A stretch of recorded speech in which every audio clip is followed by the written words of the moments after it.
Ang kwentong ito ay hango sa totoong buhay. Walang eksaktong taon. Nangyari ito sa isang lugar sa probinsya ng Isabela. Bago natin umpisa ng kwento mga kabaryo, sa mga hindi pa nakapag-subscribe, pindutin lamang ang subscribe button bilang pagpapakita ng suporta. Yun lang naman. Maraming salamat. Balik na tayo sa kwento. Magandang araw sa iyo kabaryo. Hayaan niyo po sana ako na ilahad ang isang kwento tungkol sa magkapatid na matagumpay na ngayon sa larangan ng negosyo. Sa tulong ng isang nilalang na kung tawagin ay duwende. Sa bayan ng Isabela, kung saan ang luntiang kabukiran ay dinadagsa ng sariwang hangin mula sa karagatan. Dito matatagpuan ang tahimik na barangay na pinamumunuan ng isang iginagalang na kapitan. Ngunit higit sa kanyang posisyon, ang pangalan ng kapitan ay nauugnay sa kanyang dalawang anak na lalaki at sila Abel at Apollo. Ang magkapatid ay pawang mga binata pa. Parehong taglay ang katangian ng kanilang ama. Si Abel ang panganay ay may seryosong tingin at malalim na pag-iisip, habang si Apollo, ang bunso, ay kilala sa kanyang ngiti at madaling pakikisama. Sila ang mga haligi ng negosyo ng kanilang pamilya, isang pagawaan ng handicraft na matagal nang pinagmulan ng kabuhayan sa kanilang barangay. Hindi naging madali ang kanilang paglalakbay mula nang unang pumanaw ang kanilang ina, na siyang utak at puso ng kanilang pagawaan. Napilitan sina Abel at Apollo na buong pusong balikan ang kanilang pamana. Bawat hibla ng ratan at bawat pino ng kahoy na kanilang hinuhubog ay nagpapaalala sa kanila ng pagmamahal at dedikasyon ng kanilang ina.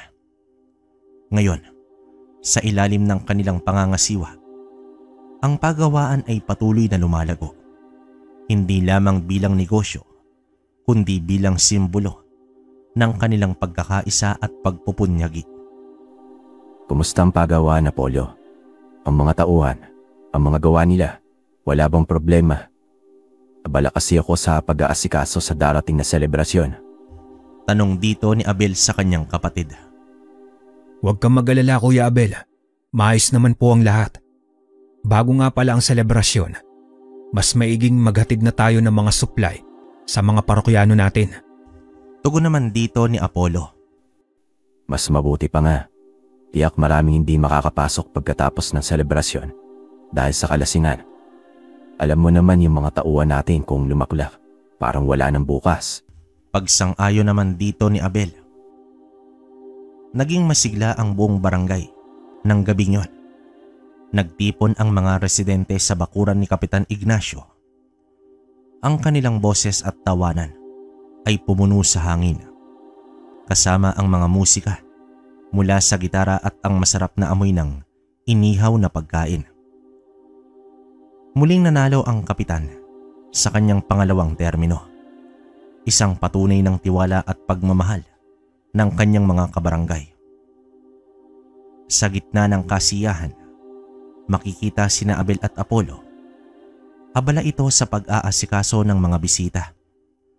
Ang kanilang muka ay sumasalamin sa pagmamalaki para sa kanilang ama. Habang si Kapitan Ignacio ay abala sa pakikipagkamay at pasasalamat sa bawat isa, si Abel, ang panganay, ay tahimik na nagmamanman.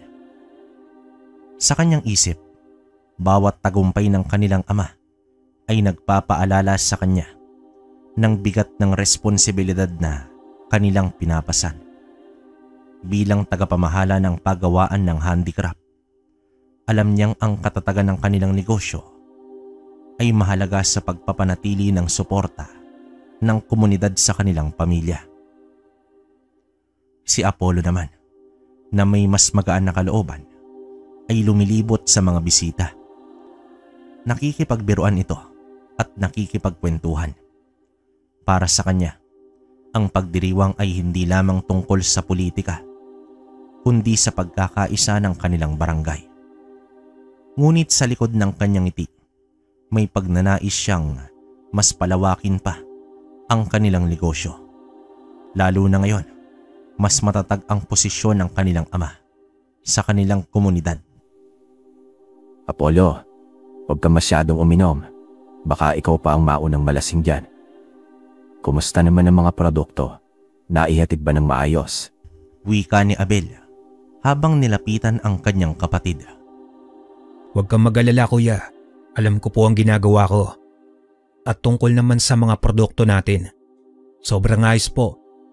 Sa susunod na 2 linggo magsusupply na naman tayo. Tugon naman dito ni Apollo.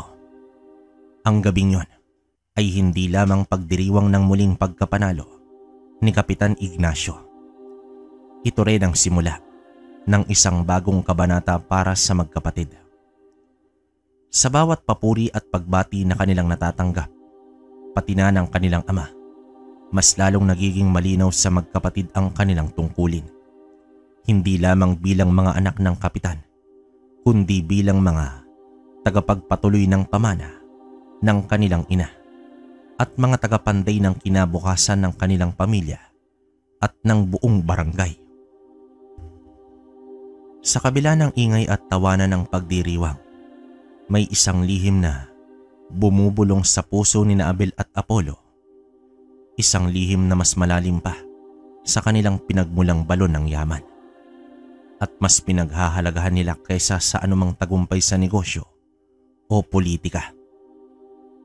Sa loob ng 5 taon, isang nilalang na kasing liit ng hinlalaki, ngunit kasing liwanag ng araw, ang naninirahan sa isang nakatagong silid sa kanilang bahay. Isa itong gintong duwende. Siya ang kanilang munting kasama, ang kanilang tagapagbigay ng swerte. Hindi alam ng kapitan ang tungkol sa kanya. Para sa lahat, ang kanilang pag-unlad sa paggawaan ng handicraft ay bunga ng kanilang sipag at diskarte.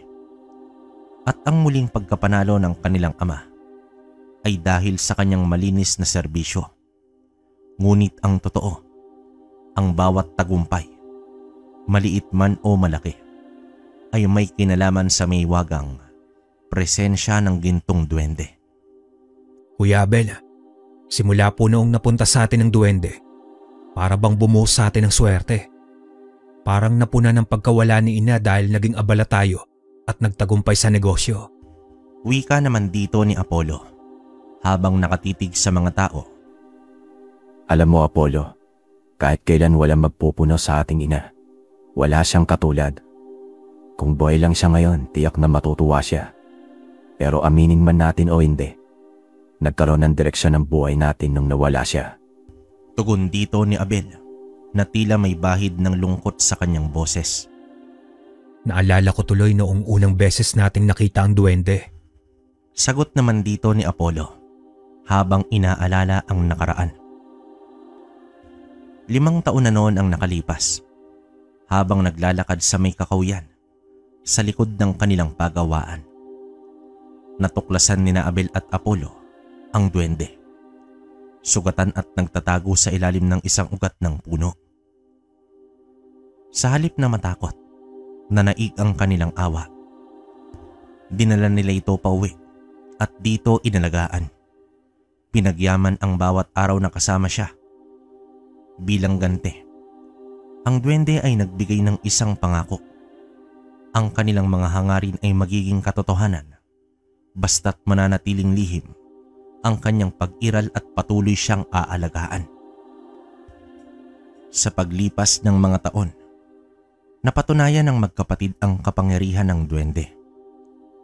Ang bawat disenyo ng handicraft ay nagiging patok. Ang bawat transaksyon ay nagdudulot ng malaking tubo.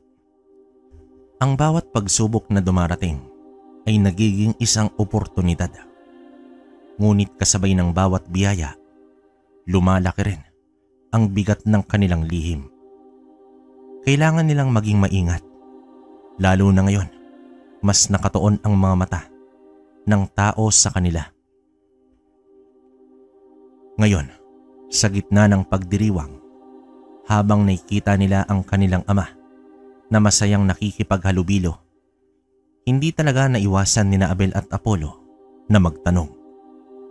Hanggang kailan nila may tatago ang lihim na ito?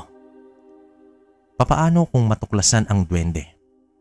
At ano ang magiging kapalit ng lahat ng kasaganaan na dulot ng kanilang munting kaibigan? Ang mga tanong na ito ay bumabagabag sa kanilang isipan. Kasabay ng tunog ng musika at tawanan na tila nagbibigay ng babala sa isang pagsubok na maaaring dumating. Ilang buwan matapos ang masayang pagdiriwang ng pagkapanalo ni Kapitan, isang madilim na ulap ang bumalot sa buong barangay.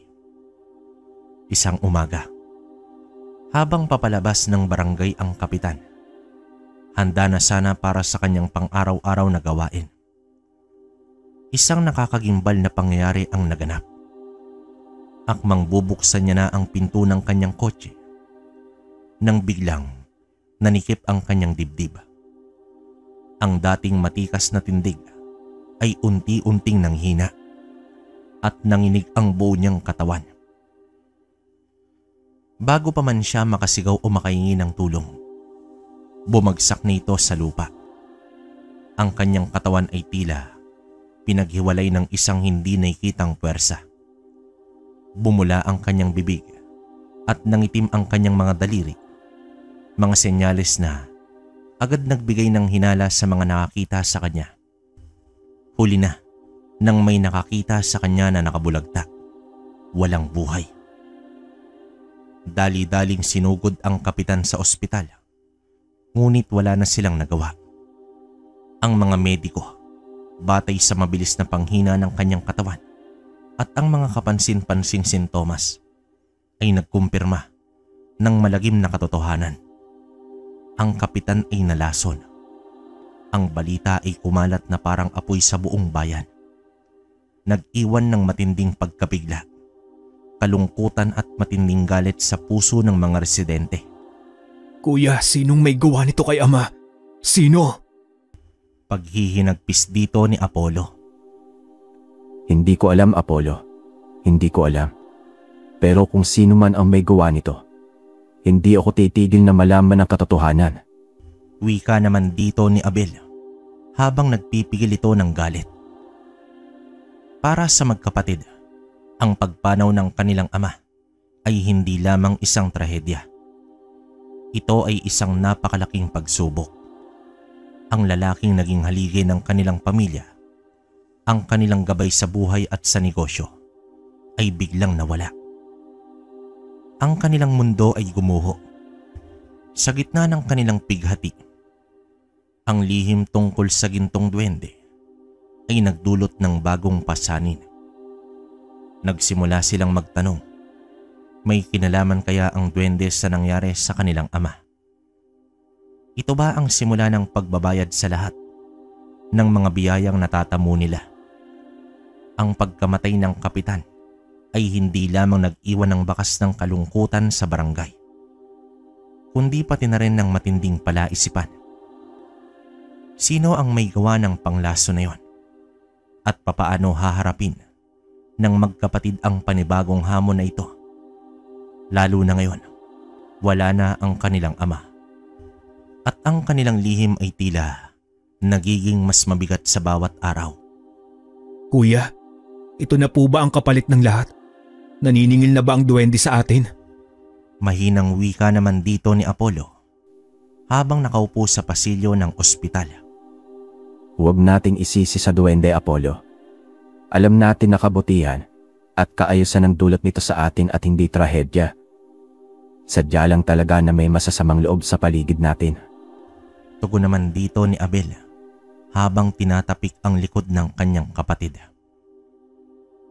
Sa loob ng tahanan ng Kapitan, kung saan ang pigati ay kumakalat na parang makapal na ulap, tahimik na nagpaalam si Abel sa mga nakikiramay.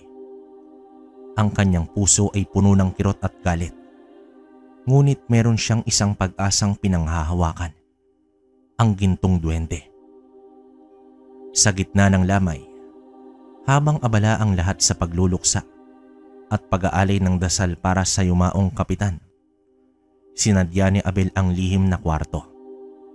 Pumasok siya ng marahan. Ang mahinang liwanag ng kandila, ang tanging tanglaw sa loob. Naroon ang duwende, kumikinang sa kanyang munting luklukan. Tila nalulumbay rin ito sa nangyari. Kahit hindi nakapagsasalita ang duwende sa wika ng tao, alam ni Abel na may kakayahan itong magbigay ng paywatig o senyales tungkol sa mga bagay na nakatago. Duwende, tulungan mo kaming malaman kung sino ang may kagagawan sa pagkamatay ng aming ama. Mahinang simula dito ni Abel. Ang kanyang boses ay nanginginig sa halo ng pigati at pag-asa.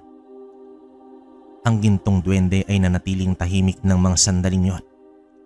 Ang kanyang mga mata ay tila naghahanap ng tamang paraan upang ipahayag ang katotohanan. Pagkatapos, dahan-dahan itong gumalaw.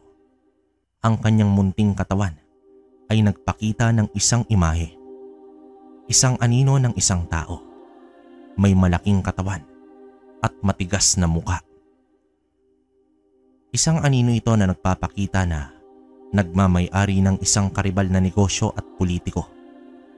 Ang anino ay dahang-dahang lumipat at nagpakita ng isang bandila na may nakasulat na pangalang Mang Tonyo.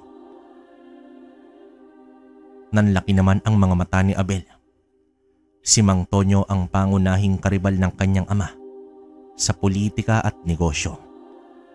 Ang lalaking matagal nang naghahangad ng posisyon ng kapitan at ang kanyang negosyo sa handicraft. Ang duwende ay nagpakita ng isa pang senyales. Isang maliit na bote na may lamang itim na likido na tila nagpapaywatig ng lason. Ang bawat kilos at senyales ng duwende ay nagbigay ng malinaw na mensahe para sa kanya. Nang maramdaman ni Abel ang bigat ng katotohanan, naramdaman niya ang matinding galit at pagnanais ng katarungan. Ang duwende, sa kanyang sariling paraan, ay nagbunyag ng isang kasuklam-suklam na katotohanan. Ang katunggali sa politika ng kanyang ama ang nasa likod ng pagpaslang. Si Mang Tonyo. Ang pagtuklas na ito ay nagbigay kay Abel ng bagong layunin sa gitna ng kanyang kalungkutan. Hindi lamang niya kailangang magluksa, kundi kailangan niya ding humanap ng paraan upang ibunyag ang katotohanan at siguraduhin na makakamit ang katarungan para sa kanyang ama. Ang kalungkutan ay bumalot sa bawat sulok ng barangay habang inihahanda ang huling paalam para kay Kapitan Ignacio. Si Abel, sa kabila ng matinding pigati, ay nanatiling matatag sa panlabas. Pinipilit itago ang naglalagablab na galit at ang bigat ng katotohanang ibinunyag ng duwende.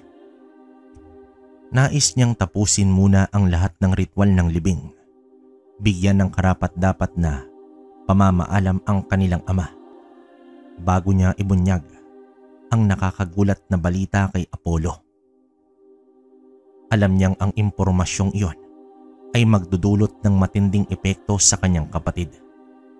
Kaya't kailangan nila ng tamang panahon at lugar. Sa loob ng 3 araw, ang buong barangay ay nakiramay. Dumagsa ang mga tao mula sa iba't ibang dako. Nagbibigay pugay sa kapitan na naglingkod ng tapat sa kanila. Samantalang sila Abel at Apollo ay magkasamang tumayo sa tabi ng kabaong. Tinatanggap ang bawat pakikiramay. Ang kanilang pagkakaisa ay tila hindi nabawasan sa kabila ng trahedya. Ngunit sa ilalim ng kanilang kalungkutan, may magkaibang apoy na naglalagablab. Si Abel ay may matinding pagmamadali na makamit ang katarungan, habang si Apollo ay dahan-dahang kinakain ng pighati. Matapos ang libing, Nang humupa na ang dami ng tao at ang katahimikan, ay bumalik sa kanilang tahanan. Kinausap ni Abel si Apollo. Dinala niya ang kapatid sa isang sulok ng hardin kung saan sila lang ang makapag-uusap. Apollo, kapatid ko, may kailangan kang malaman. Isang bagay na ibinunyag sa akin. Simula naman dito ni Abel, ang kanyang boses ay seryoso at mababa. Bago pa man matapos ni Abel ang kanyang sasabihin, ibinunyag niya na ang tungkol sa duwende at ang naging pahiwatig nito. Hindi pa man natatapos si Abel sa kanyang pagsasalaysay, unti-unting namuo ang galit sa mukha ni Apollo. Ang dating masayahin at palangiting binata ay biglang nagbago. Ang kanyang mga mata ay nagliyab sa galit at ang kanyang mga kamao ay unti-unting humigpit. Si Mang Tonyo ang walang hiya. Kaya pala, matagal na siyang inggit sa ating negosyo at ang posisyon ni Ama. Bulong naman dito ni Apollo na tila hindi makapaniwala sa kanyang narinig. Ang kanyang boses ay unti-unting tumataas at ang kanyang katawan ay nagsimulang manginig sa matinding galit. Papatayin ko siya. Papatayin ko ang gumawa nito sa ating ama. Sigaw naman dito ni Apollo na halos magwala na. Nagsimula siyang maglakad ng pabalik-balik. Ang kanyang mga kamay ay gumagawa ng mga galaw na tila gustong manakit. Dito hinawakan ni Abel ang kanyang balikat. Puminahon ka, Apollo. Alam kong masakit, pero kailangan natin maging matalino. Hindi natin pwedeng gawin ang isang bagay ng padalos-dalos. Pero Kuya Abel, paano? Ano ang gusto mong gawin? Sigaw pa rin dito ni Apollo. Ang kanyang boses ay puno ng kawalan, ng pag-asa at labis na galit. Kailangan natin ng ebidensya. Ang duwende ay nagbigay ng pahiwatig, pero hindi ito sapat para sa batas. Kailangan natin ng konkretong patunay para mapanagot si Mang Tonyo. Paliwanag pa dito ni Abel. Sa kabila ng kanilang matinding pigati at galit, nanaig naman ang kanilang pagiging praktikal. Alam ng magkapatid na kailangan nila ng tulong sa isang bayan na tulad ng Isabela, kung saan ang modernong siyensya at tradisyonal na paniniwala ay magkasama. Naisip nila ang isang tao na maaring makatulong sa kanila, si Mang Pilo, ang albularyo ng bundok. Kilala si Mang Pilo sa buong Isabela at sa mga karatik bayan nito. Sinasabing may kakayahan siyang magpagaling ng mga sakit, magpaalis ng mga masasamang espiritu, at higit sa lahat, makakita ng mga bagay na lampas sa karaniwan. Kung may makakatulong sa kanila upang makahanap ng ebidensya ng lason at kung sino ang nasa likod nito, ay iyon si Mang Pilo. Kinabukasan, maaga pa, nagpasya ang magkapatid na pumunta sa bundok kung saan nakatira si Mang Pilo. Nagdala naman sila ng ilang pagkain at inumin bilang handog sa matanda. Ang kanilang paglalakbay ay tahimik. Ang bawat isa ay abala sa kanyang sariling iniisip. Si Apollo ay patuloy na nanginginig sa galit, ngunit sinusubukan niyang pigilan ang sarili para sa kapakanan ng kanilang misyon. Si Abel naman ay naramdaman ang bigat ng kanilang sitwasyon, ngunit determinado siyang makamit ang katarungan para sa kanilang ama. Ang daan patungo sa kubo ni Mang Pilo ay pawang mahirap at matarik. Binagtas nila ang makakapal na halamanan, tinawid ang maliliit na batis at inakyat ang mga mabatong landas. Ang katahimikan ng bundok ay tila sumasalamin sa bigat ng kanilang mga puso. Habang papalapit sila, naramdaman nila ang kakaibang presensya sa lugar na iyon. Isang aura ng kalikasan at misteryo. Pagdating naman nila sa kubo ni Mang Pilo, Isang simpleng bahay na gawa sa kawayan at nipa. Sinalubong sila ng amoy ng mga halamang gamot. Si Mang Pilo ay isang matandang lalaki, balingkinitan, may mahabang puting buhok at balbas. At ang kanyang mga mata ay tila nakakakita ng lampas sa karaniwang paningin ng tao. Alam kong darating kayo mga anak. Naramdaman ko ang inyong kalungkutan at ang apoy ng katarungan sa inyong mga puso. Wika naman dito ni Mang Pilo sa isang malumanay na boses na tila alam niya na ang kanilang dahilan. Ibinunyag ni Abel at Apollo ang lahat kay Mang Pilo. Mula sa pagkamatay ng kanilang ama, ang hinala ng pagkalason, ang pahiwatig ng gintong duwende, at ang kanilang pagnanais na makahanap ng matibay na ebidensya laban kay Mang Tonyo. Nakinig naman itong si Mang Pilo ng walang panghuhusga. Ang kanyang muka ay seryoso at labis na nag-aalala. May kapangyarihan ang lason, pero mas malakas ang katotohanan. Tutulungan ko kayo, ngunit kailangan nating maging maingat. Ang paghahanap ng lason ay hindi madali, at ang pagharap sa isang taong may maitim na puso ay mas delikado pa. Sabi pa dito ng albularyo. Ang pagpupulong ng magkapatid at ni Mang Pilo ay nagmarka ng simula ng isang mapanganib na misyon. Ang paghahanap ng katotohanan at ang pagbibigay katarungan para sa kapitan. Ang kanilang paglalakbay ay hindi lamang magiging pisikal kundi espiritual din. Habang hinaharap nila ang mga panganib at ang bigat ng isang lihim na maaaring magpabago sa lahat. Matapos marinig ang buong kwento ng magkapatid, ipinikit ni Mang Pilo ang kanyang mga mata. Huminga siya ng malalim. Ang kanyang katawan ay tila bumibigay sa isang hindi nakikitang puwersa. Ang amoy ng mga halamang gamot sa kubo ay tila lalo pang lumakas. Kasabay ng panginginig ng apoy sa isang maliit na apuyan. Maya-maya pa, bumulong si Mang Pilo. Ang kanyang tinig ay mababa at puno ito ng pag-aalala. Ang laso na iyon, hindi ito karaniwan.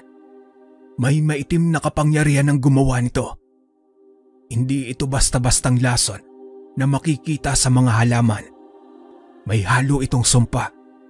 Isang itim na salamangka na nagbubulag sa mga mata ng tao at nagtatago ng katotohanan.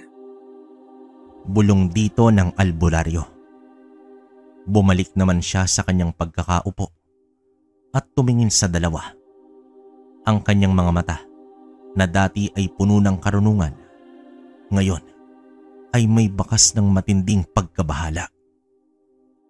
Naramdaman ko ang presensya ng isang antingero sa likod ng laso na ito. Isang taong may kakayahang magtago ng kanyang mga gawa sa pamamagitan ng masasamang espiritu. Ang aking kapangyarihan ay hindi sapat upang lubusang matuklasan ng lahat. Kailangan natin ng mas malakas na puwersa ng isang pantapat sa antingero na ito. Matapos magsalita ng albularyo, nagkatinginan sina Abel at Apollo. Lalo silang nalito. Hindi nila akalain na may mas malalim pa palang sikreto ang likod ng pagkamatay ng kanilang ama. Ano po ang ibig ninyong sabihin, Mang Pilo? May kasabwat ba si Mang Tonyo na isang antingero? Tanong dito ni Abel na ang kanyang tono ay puno ng pagkabahala. Higit pa sa kasabwat, iyo. Ang antingero na ito ang naghanda ng lason at siya ang nagbigay ng proteksyon upang hindi ito madaling matuklasan. Upang mapatunayan natin ang katotohanan, kailangan natin ng isang taong may kaparehong kapangyarihan. Isang antingero na may busilak na puso at may pantapat sa maitim na salamangka.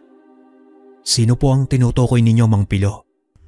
Tanong naman dito ni Apollo na hindi na mapakali sa kanyang kinatatayuan. May isang tao akong nasa isip, si Luciano. ang antingero ng silangang kabundukan. Mayroon siyang mutya ng ahas, isang kapangyarihan na nabuo mula sa pinag-isang puwersa ng kalikasan at ng kanyang malalim na paniniwala. Siya lang ang may kakayahang tumagos sa salamangka ng kalaban at ibunyag ang lahat ng katotohanan. Sabi naman dito ni Mang Pilo, ang kanyang mga mata ay nanatiling nakatuon lamang sa apoy. Dito nagsimulang nagkwento si Mang Pilo tungkol kay Luciano. Si Luciano ay isang alamat sa mga kalapit bayan. Isa itong antingero na nakatira sa pinakamalayong bahagi ng silangang kabundukan. Kilala ito bilang isang taong may kakaibang koneksyon sa mga ahas at sa mga espiritu ng kagubatan. Ayon pa sa mga kwento, nakuha niya ang kanyang mutya ng ahas mula sa isang maywagang sawa na kanyang iniligtas mula sa kapamakan. Ang mutyang ito ang nagbigay sa kanya ng kakayahang makita ang mga hindi nakikita, marinig ang mga hindi naririnig at ipagtanggol ang sarili laban sa masasamang elemento.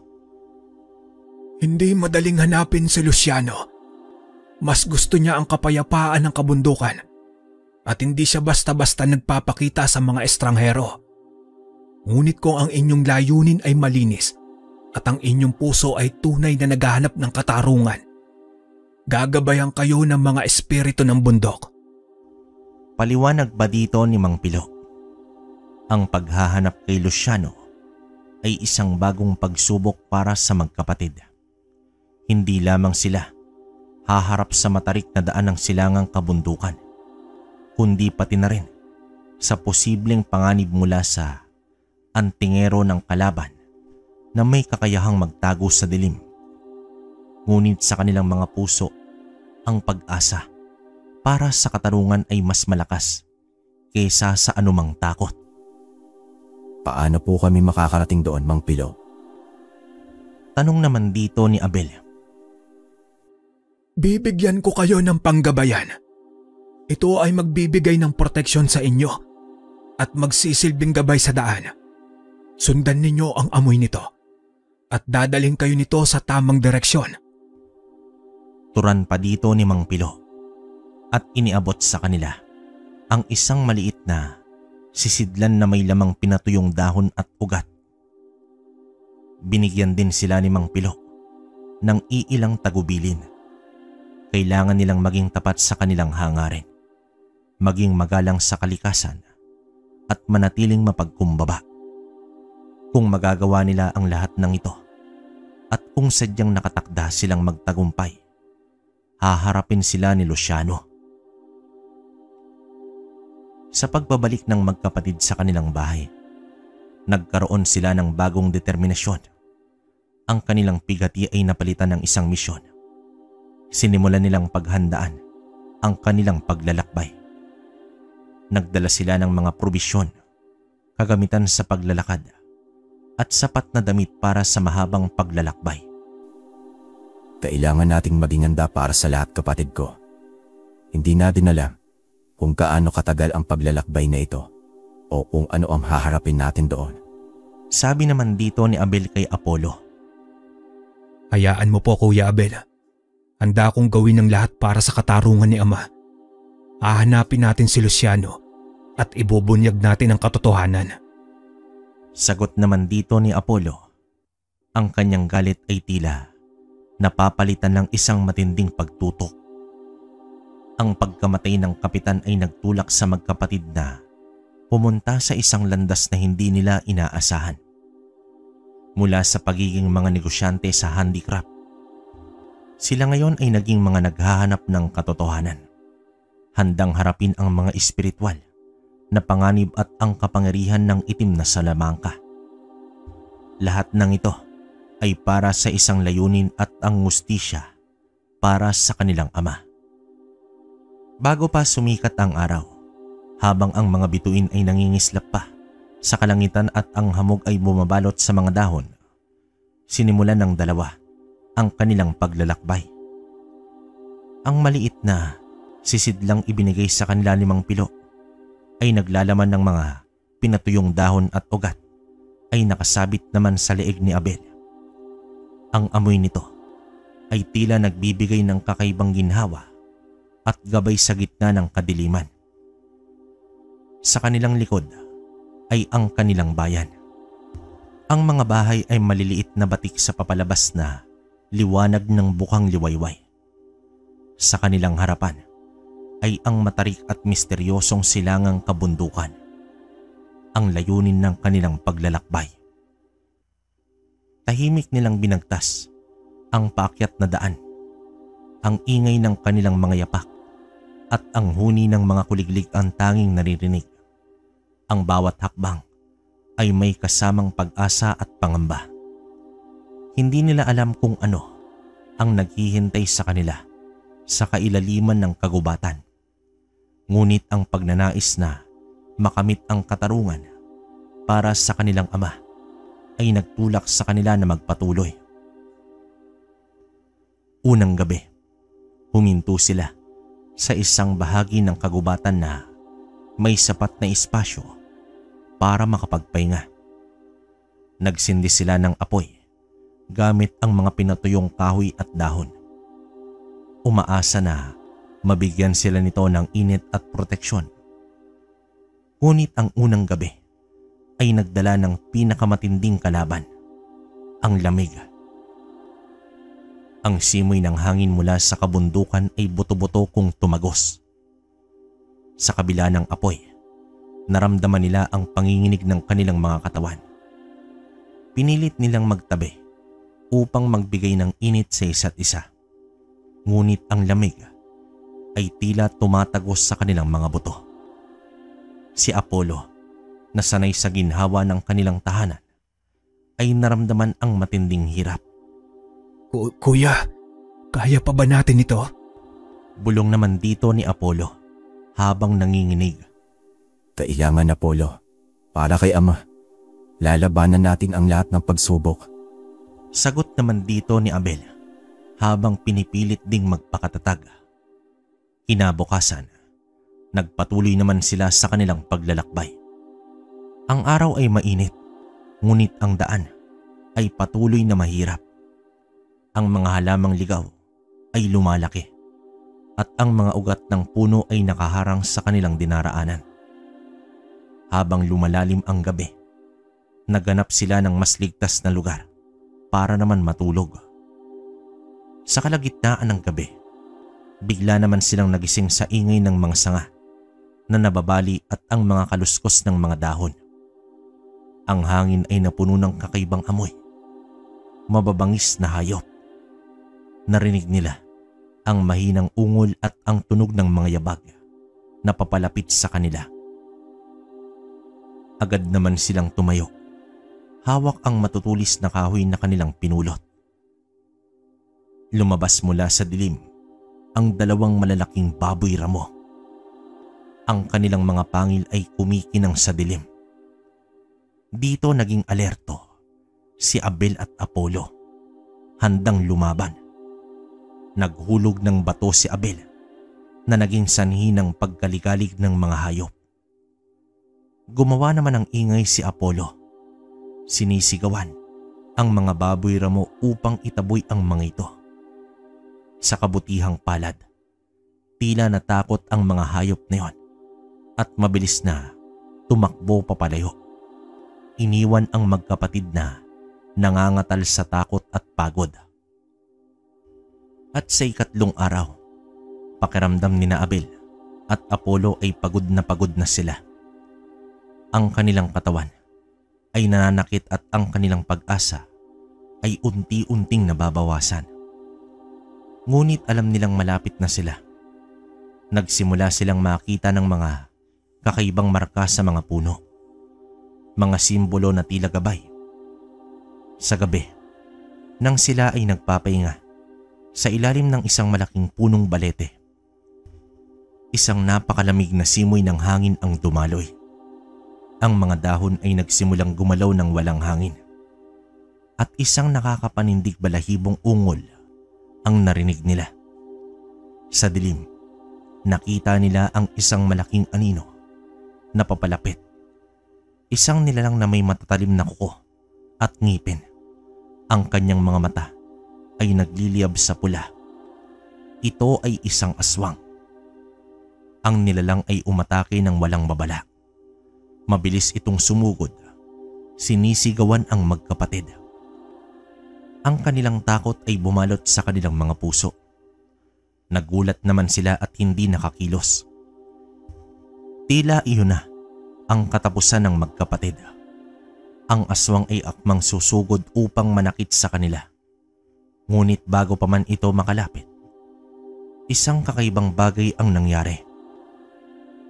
Mula sa mga puno sa paligid, biglang lumabas ang mga baging na gumapos sa aswang. Mahigpit na ipinulupot ng mga baging sa katawan ng nilalang. Pinipigilan ang bawat galaw nito. Kasabay nito, isang lalaki naman ang lumabas mula sa dilim.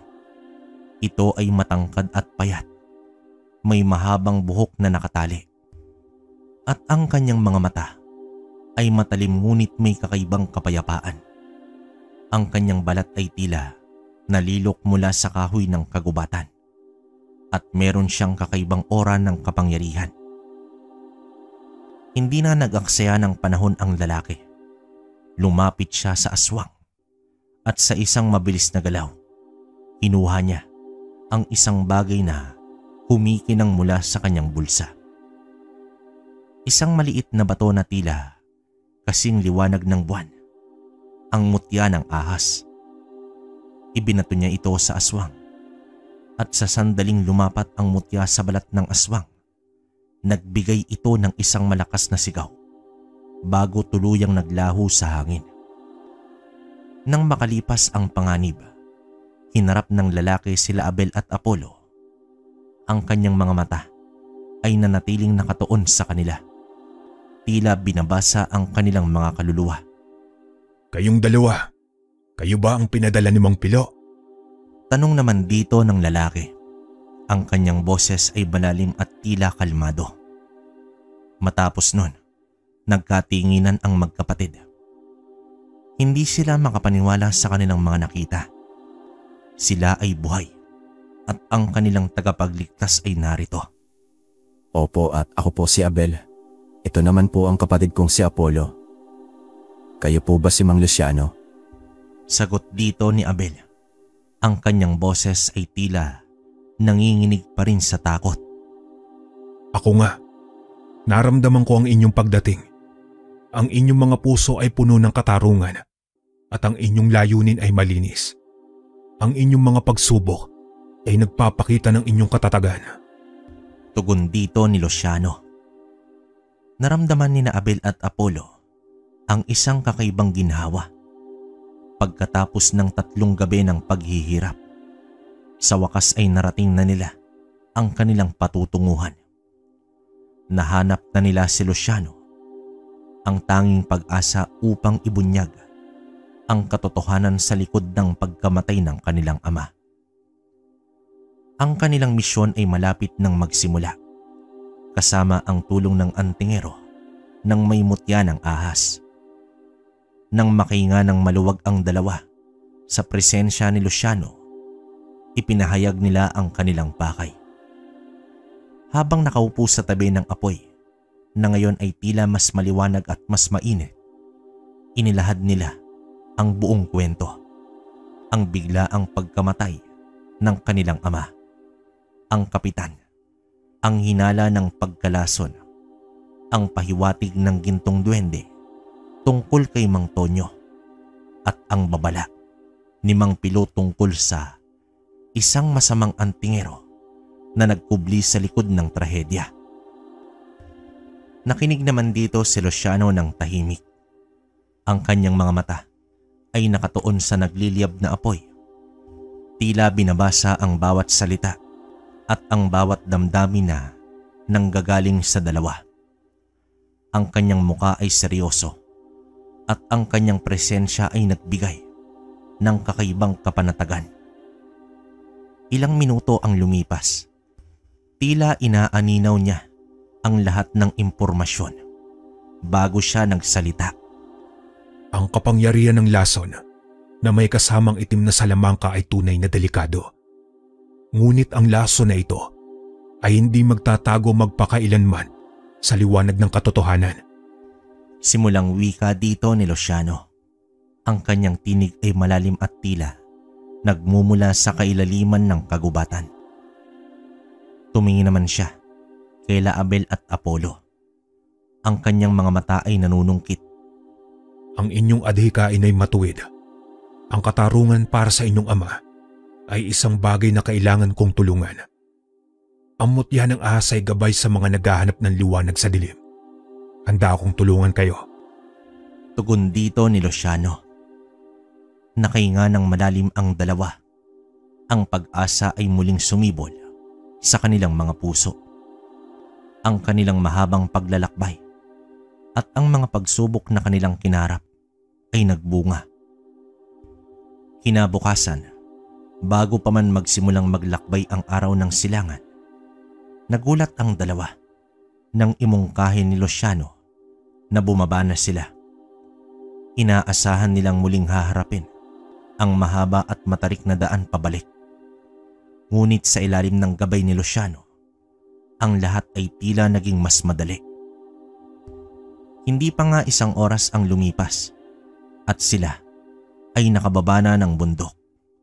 Nasa labas na ng bayan ng Isabela. Para silang pinadulas ng hangin. Ang bawat hakbang ay tila inalalayan ng isang hindi nakikitang puwersa. Hindi nila alam kung papaano nangyari. Ngunit ang presensya ni Luciano ay tila nagpabilis ng kanilang paggalaw. Lumalampas sa mga balakid at nagpapawala ng pagod. Ang kakaibang kakayanan ni Luciano ay lalong nagpakita ng kanyang kapangyarihan bilang isang antingero. Pagdating nila sa labas ng bayan, nagbigay ng tagubilin si Luciano. Kailangan nating mag-ingat.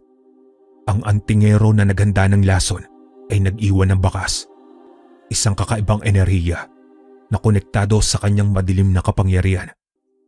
Kailangan nating mahanap ang bakas na iyon upang matukoy ang kanyang kinaroroonan.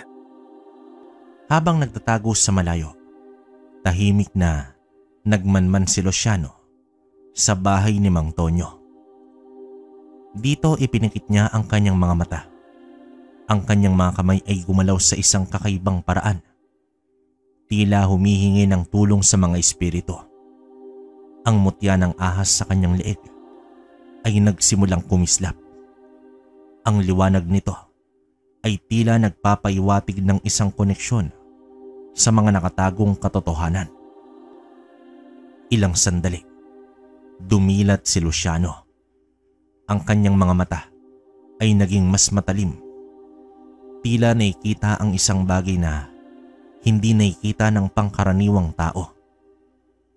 Narito ang bakas. May kakaibang marka sa paligid ng tahanan ni Mang Tonyo. Isang marka na gawa ng isang antingero. Bulong dito ni Luciano. Dito ipinaliwanag ni Luciano sa magkapatid na ang antingero ay nag-iwan ng enerhiya ng pagkalason sa mismong bakuran ni Mang Tonyo bilang proteksyon o upang linlangin ang sinumang maghahanap ng katotohanan. Ngunit para sa isang biyasang antingerong tulad niya, ang bakas na iyon ay hindi may tatago. Ang bakas ay nagtuturo sa isang lumang bahay sa kabilang ibayo ng ilog, sa dulo ng isang masukal na kagubatan. Doon nananahan ng antingero na naganda ng lason para sa inyong ama. Ang kanyang pangalan ay Lito, ang baluga. Napakasama ng reputasyon ni Lito. Kilala ito bilang isang antingero na gumagawa ng masasamang gawain para sa sinumang magbabayad sa kanya. Isang lalaking nagbenta ng kanyang kaluluwa sa dilim para naman sa kapangyarihan at pera. Ang impormasyon ay nagbigay ng bagong determinasyon sa dalawa. Hindi lamang si Mang Tonyo ang kanilang kalaban, kundi pati na rin ang isang mapanganib na antingero. Ang kanilang pigati ay napalitan ng isang matinding pagnanais na makuha ang katarungan. Paano po natin siya hanapin, Mang Luciano? Tanong naman dito ni Apollo kay Luciano. Kailangan nating maging maingat. Hindi natin siya pwedeng harapin ng padalos-dalos. Ang kanyang kapangyarihan ay nagmumula sa itim na salamangka at mas malakas ito kung nasa kanyang teritoryo siya. Kailangan natin magplano ng mabuti upang makuha ang katotohanan at mapanagot ang gumawa ng krimen. Ang pagdating ni Luciano ay nagbigay ng bagong pag-asa.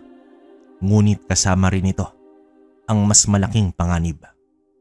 Ang kanilang misyon ay hindi lamang upang patunayan ang pagkakasala ni Mang Tonyo, kundi upang harapin din ang isang antingero na walang awa. Ang labanan ay hindi na lamang pisikal, kundi espiritual.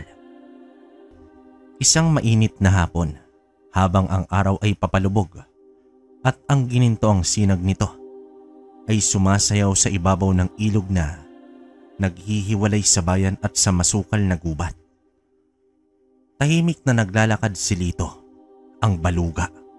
Sa tabing ilog, ang kanyang mga mata ay nananatiling magbantay. Tila naghahanap ito ng anumang panganib o pagkakataon para sa kanyang masamang gawain. Bitbit niya naman ang isang maliit na sisidlan na puno ng pinatuyong dahon at kakaibang ugat. Mga sangkap ito para sa kanyang susunod na lason o sumpa. Ang katahimikan ng hapon na yon ay biglang nabasag. Mula sa tubig, isang malakas na hampas ng tubig ang biglang lumipad, papunta naman kay Lito. Nagulat siya at halos hindi ito makahinga. Nang imulat niya ang kanyang mga mata, isang lalaki ang nakatayo sa kanyang harapan. Ang mga mata nito'y matalim na nakatitig sa kanya. Hindi ito nag-aksaya ng panahon sa anumang pagbati. Ito ay si Luciano. Nagtaka naman dito si Lito. Kilala niya ang halos lahat ng antingero at albularyo sa riyon. Ngunit ang lalaking ito ay isang estranghero sa kanyang paningin. Ang presensya nito ay kakaiba. Isang halo ng kapangyarihan at kalikasan na hindi pa niya nakikita. Bago pa man makapagsalita si Lito, isang kakaibang puwersa ang naramdaman niya. Hindi na nag-aksaya ng panahon si Luciano. Mula sa kanyang bulsa, inilabas niya ang kumikinang na mutya ng ahas. Ang liwanag nito ay tila isang babala. Nagsimula siyang bumulong ng mga salita sa isang sinaunang wika at ang kanyang mga kamay ay gumalaw sa isang serye ng mabilis at masalimuot na galaw. Ang hangin ay nagsimulang gumalaw ng mabilis at ang mga dahon ng puno sa paligid ay nagpakita ng kakaibang panginginig. Naramdaman ni Lito ang kakaibang enerhiya na nanggagaling kay Luciano. Alam niyang hindi ito basta-bastang kalaban. Agad siyang umatake. Ibinato niya ang isang maliit na supot na may lamang itim na pulbos na agad lumika ng maitim na usok na may amoy ng kamatayan. Ito ang kanyang lason, ang kanyang paraan upang magpabulag at magpahina ng kalaban.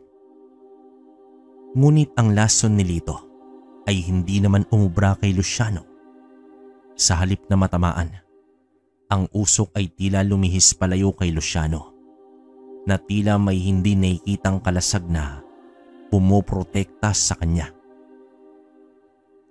Ang mga lason ng ahas na nasa katawan mismo ni Luciano, hindi literal na lason, kundi ang pagiging imyudo niya sa lahat ng klase ng lason dahil sa kapangyarihan ng mutya at kanyang koneksyon sa mga ahas.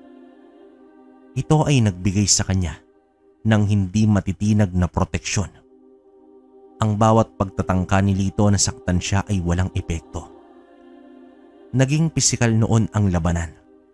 Si Lito ay nagtangkang gumamit ng kanyang mga sumpa at kontrasumpa. Ngunit bawat isa ay tila binabalik sa kanya ng isang hindi nakikitang pwersa. Dito ginawa ni Luciano ang kanyang kapangyarihan upang pigilan ang mga galaw ni Lito.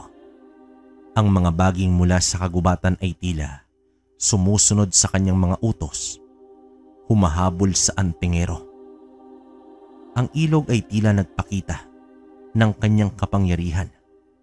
Ang mga tubig ay nagsimulang magalaw ng malakas, tila nagbibigay ng suporta kay Luciano. Sa bawat galaw ni Luciano, tila sumasama ang enerhiya ng kalikasan. Lumabas ang mga ahas mula sa ilog at kagubatan, hindi para manakit, kundi para magbigay ng biswal na representasyon ng kanyang kapangyarihan. Ito ay isang digmaan, hindi lamang sa pagitan ng dalawang antingero, kundi sa pagitan ng busilak at itim na salamangka. Sa uli, ang itim na kapangyarihan ni Lito ay hindi sapat upang labanan ang malinis na kapangyarihan ni Luciano. Napagod si Lito. Ang kanyang mga anting-anting at mga ritual ay walang epekto. Ang kanyang muka ay naging putlang-putla sa takot nang makita niya ang walang bahid na kapangyarihan ni Luciano. Sino ka? Paano mo nagawa ito? Sigaw naman dito ni Lito. Ang katotohanan ay laging mananaig. Ang iyong maitim na gawa ay hindi mananatiling nakatago. Ibinunyag mo ang iyong sarili nang subukang mong manakit ng inosenteng tao. Sagot naman dito ni Luciano. Ang kanyang tinig ay kalmado. Sa isang mabilis na galaw, kinaladkad ni Luciano si Lito palabas ng tabing ilog at pabalik sa bayan.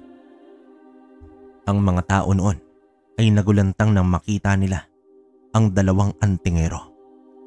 Ang isa ay naglalabas ng kakaibang enerhiya at ang isa naman ay hinahabol na tila isang kriminal. Dito dinala ni Luciano si Lito nang direkta sa harap ng bahay ni Mang Tonyo. Sa oras na yon, maraming tao ang naglalakad sa kalsada at ang balita ay mabilis na kumalat. Ang mga residente ay lumabas upang makita ang kakaibang eksena. Nandoon din sina Abel at Apollo na matagal nang naghihintay sa kanilang plano. Nang makita ni Mang Tonyo ang eksena mula sa kanyang bintana, nagulat siya. Lumabas siya ng kanyang bahay. Ang kanyang muka ay puno ng pagtataka at takot nang makita niya si Lito na kinakaladkad ni Luciano. Anong nangyayari dito? Sigaw naman dito ni Mang Tonyo. Pilit na pinapanatili ang kanyang postura. Wala nang sinayang na oras si Luciano. Sa harap ng lahat ng nakikiramay at sa harap ng nagtatakang si Mang Tonyo, nagsalita si Luciano. Ang kanyang boses ay malakas at malinaw. Tila narinig ito sa buong barangay. Ang lalaking ito, si Lito ay ang antingero na naganda ng lason na pumatay sa inyong kapitan. Siya ang kasabwat sa maitim na gawaing ito. Sigaw naman dito ni Luciano. Matapos noon, napasinghap ang mga tao. Nagsimulang magbulungan ang karamihan.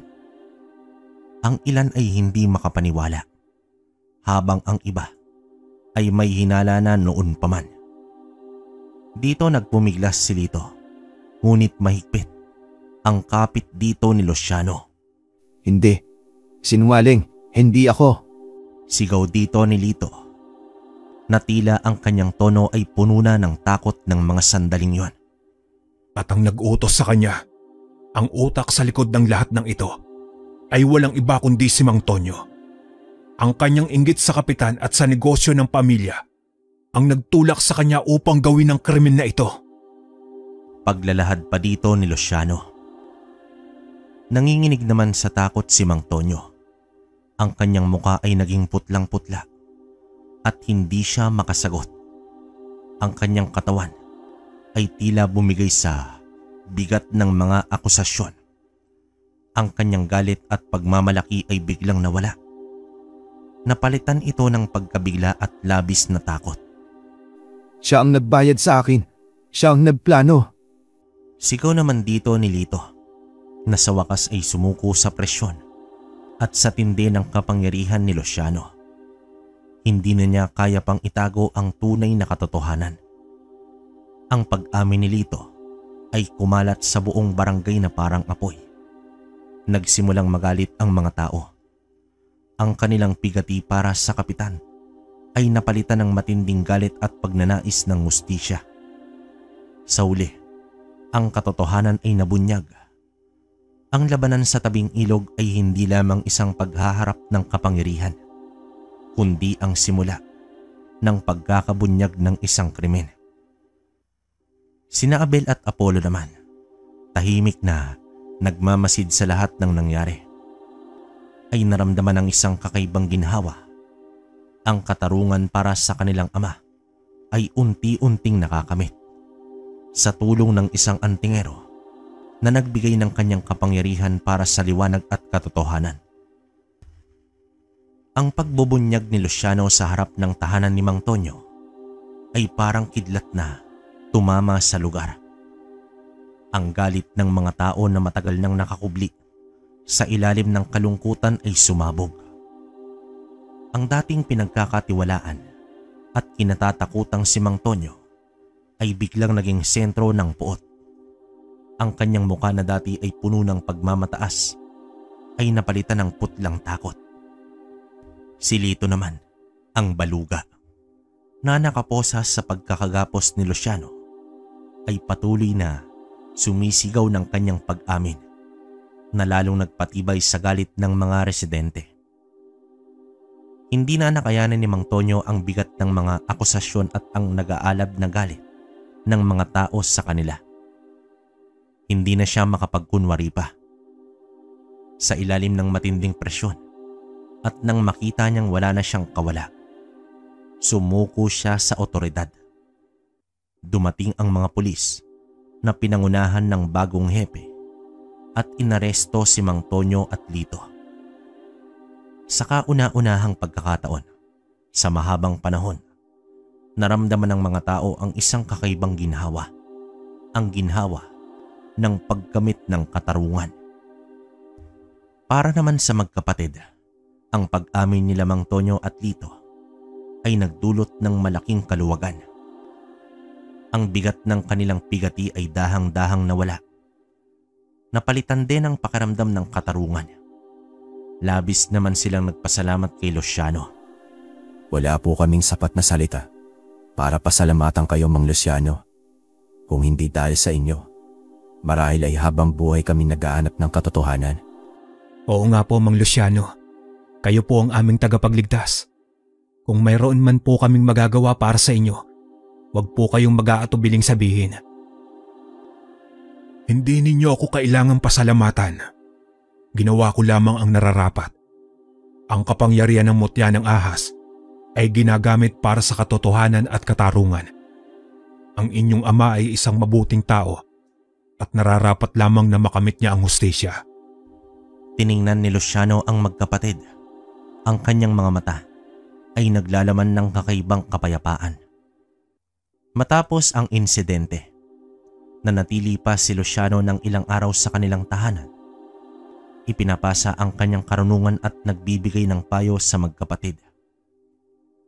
Bago naman siya bumalik sa kanyang tirahan sa kabundukan, nagpaalam siya sa kanila.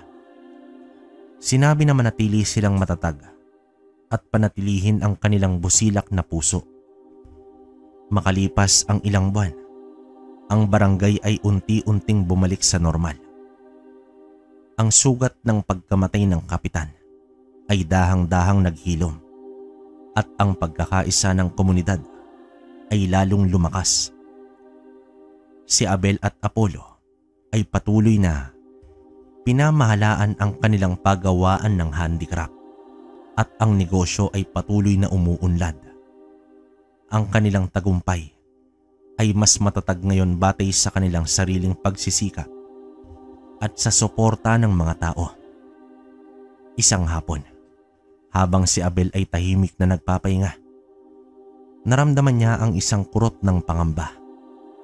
Hindi niya alam kung bakit, ngunit may nagtulak sa kanya na bisitahin ang lihim na kwarto kung saan naninirahan ang gintong duwende.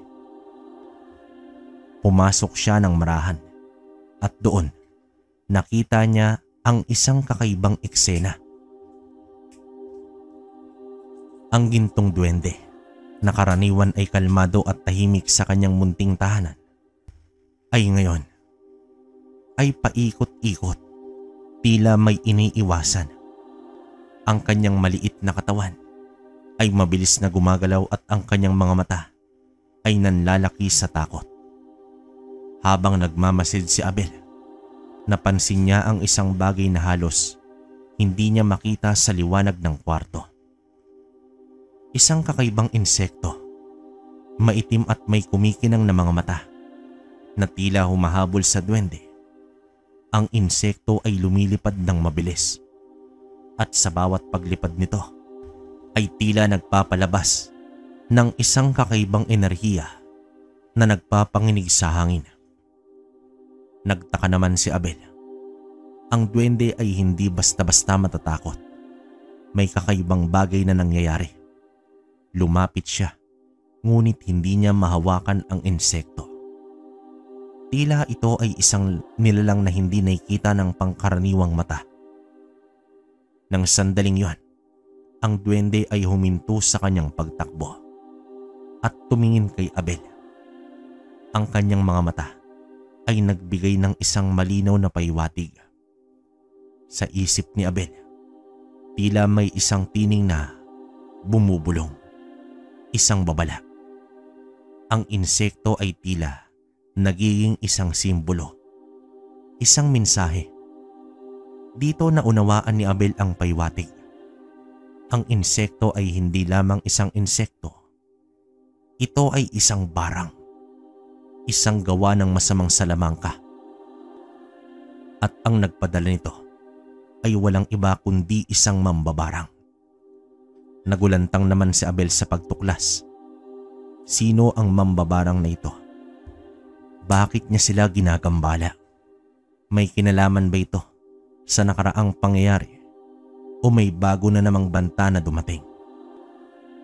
Ang mambabarang ay isang taong gumagamit ng itim na salamangka upang magpadala ng sakit, kamalasan o kahit kamatayan sa pamamagitan ng paggamit ng mga insekto, hayop o iba pang bagay.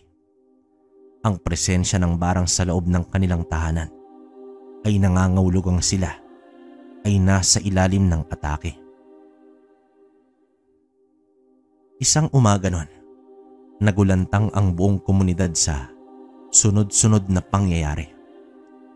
Isang matandang mangingisda ang natagpuang patay sa kanyang bangka.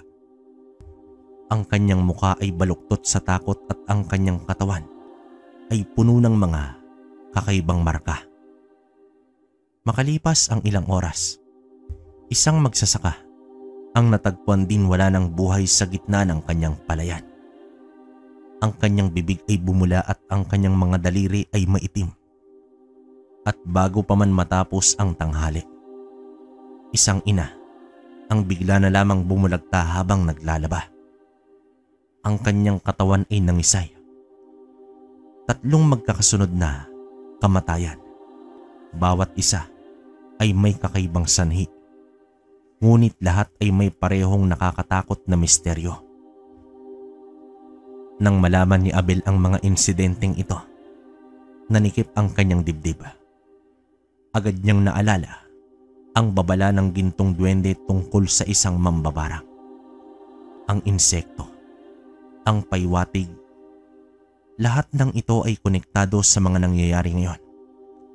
Alam niyang hindi ito ordinaryong pagkamatay. May maitim na kapangyarihan ang nag-aasik ng lagim sa kanilang nayon. Dahil naman sa matinding pagkabahala, nagkulong si Abel sa kanyang kwarto. Kailangan niya ng tulong at tanging si Luciano lamang ang may kakayahang harapin ang ganitong uri ng kadiliman. Naalala niya ang itinuro ni Luciano sa kanya noon. Isang simpleng ritual ng pagtawag kapag may matinding pangangailangan. Kinuha niya ang maliit na piraso ng pinatuyong ugat at dahon na bigay ni Mang Pilo na huling itinuro rin ni Luciano kung papaano gagamitin sa pagtawag. Sinunog niya ito sa isang maliit na sisidlan at ang usok nito ay unti-unting pumuno sa kanilang kwarto. Naglalabas ng isang kakaibang amoy na tila nagkokonekta sa kanya sa kabundukan habang nasusunog ang mga dahon. Binigkas niya ang mga salitang itinuro sa kanya ni Luciano. Ang kanyang tinig ay mababa at puno ng pag-asa. Mang Luciano, kailangan ka po namin. Ang dilim ay muling bumabalot sa Isabela. Mga inosenteng buhay ang nalalagas. Gabayan mo po kami. Hindi nagtagal, isang kakaibang simoy ng hangin ang dumaan sa bintana. Kasabay ng bahagyang pag-alog ng mga halaman sa hardin. Sa isang iglap, bumukas ang kanyang pinto ng kwarto. At doon nakatayo si Luciano. Ang kanyang mga mata ay nanunungkit. Tila alam na ang lahat. Ang kanyang presensya ay nagdulot ng agarang kapanatagan sa puso ni Abel. Narinig ko ang iyong tawag, Abel. Naramdaman ko ang pag-asik ng lagim sa inyong barangay. Ang isang mambabarang ay nagtatago sa dilim. Mabilis na ipinaliwanag ni Abel ang tatlong magkakasunod na pagkasawi, ang mga kakaibang sintomas at ang kanyang hinala na ito ay gawa ng barang. Nakinig muna si Luciano ng seryoso. Ang kanyang muka ay nagpapakita ng pagkabahala. Kailangan nating matukoy ang pinagmulan ng barang na ito. Hindi natin pwedeng hayaan na magpatuloy ang pag-asik ng lagim. Muli nitong inilabas ang kanyang kumikinang na mutya ng ahas. Ipinikit niya ang kanyang mga mata at ang mutya ay nagsimulang magbigay ng mas matingkad na liwanag. Tila isang kompas na naghahanap ng direksyon. Ipinahawak niya ang kanyang mutya kay Abel. At ang magkapatid ay sama-samang nagkonsentrasyon. Hinahanap ang bakas ng mambabarang. Doon, sa kanilang isip, isang malabong imahe ang unti-unting nabuo. Hindi ito isang direkta nilang nakita, kundi isang pakiramdam, isang enerhiya. Ang mutya ay tila nagpakita ng isang kakaibang init at pagdikit sa isang partikular na lugar. Itinuro ni Luciano ang direksyon na iyon.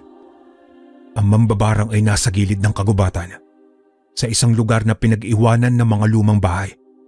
Ang kanyang kapangyarihan ay malalim sa nakaugat na kalikasan, ngunit ginagamit niya ito sa masamang paraan. Wika pa dito ni Luciano, habang ang kanyang mata ay pawang matalim ang pagkakatitig. Ang mutya ni Luciano ay nagpakita ng isang matandang lalaki. Balingkinitan na may matatalim na tingin at nakatira sa isang lumang bahay na halos natatakpan na ng mga baging.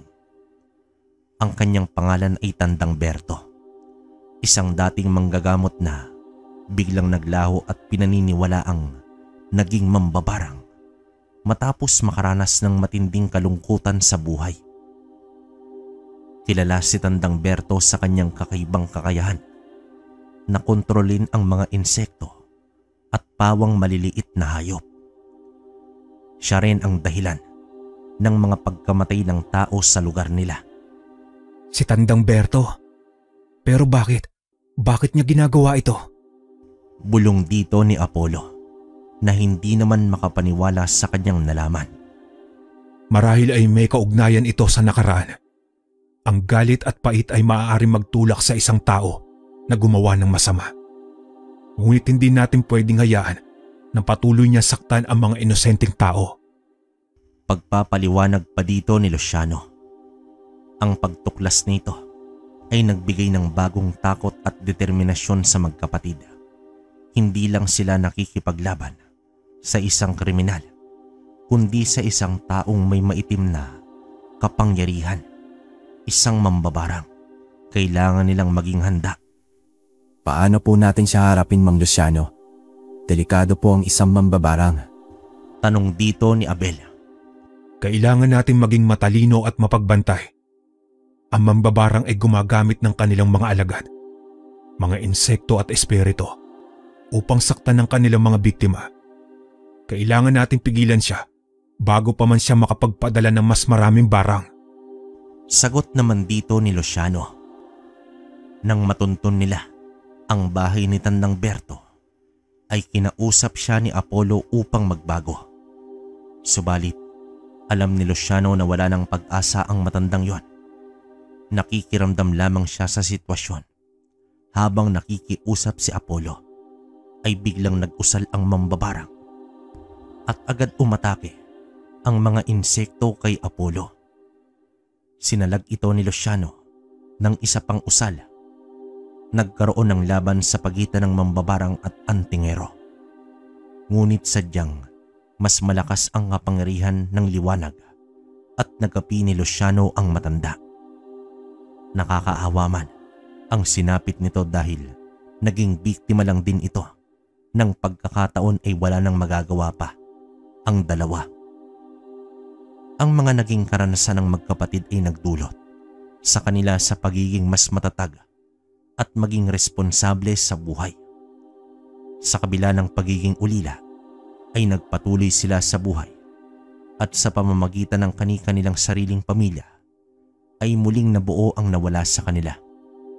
Higit sa lahat, ang gintong duwende ay nanatili sa magkapatid na siyang naging gabay nila para sa mas maayos na buhay. Wakas